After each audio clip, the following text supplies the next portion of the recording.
What is money? What is capital? And why does it matter? Here's a photograph of Andrew Bailey. He's the governor of the Bank of England and he's holding a £50 note.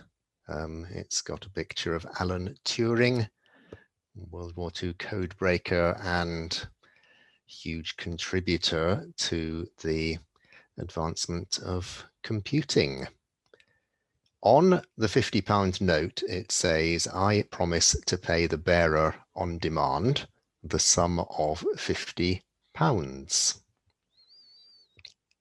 Signed by the clerk to the Bank of England, who are acting on behalf of the British government in issuing notes.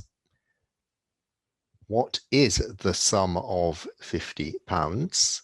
Well, in the modern era, it is a £50 note. So that piece of plastic used to be linen, sometimes called paper, but they're plastic these days,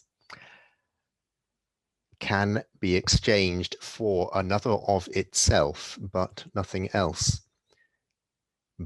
Currencies used to be backed by precious metals. A long time ago, silver. So a pound. Sterling is weight and quality of silver. At a certain point, currencies were backed by gold. So you could exchange your notes for a certain amount of gold. No modern currency is linked to any precious metals like that.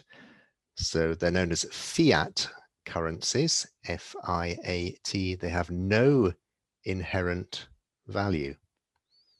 However, people seem to be willing to accept them. Why is that so? Because others will accept them and the issuer is considered to be behaving responsibly in the case of what's generally known as a hard currency, like the British pound, US dollar, Swiss franc.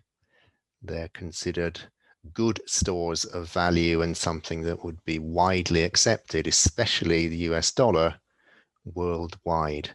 But the inherent value and the stability of the currency is dependent on the behavior of the issuer.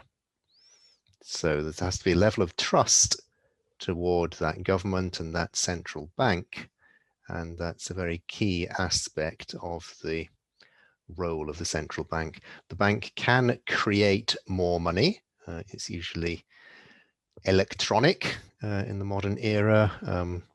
It's helpful to think of printing money. In fact, most money is not in any sort of physical format at all. It's a balance in a ledger.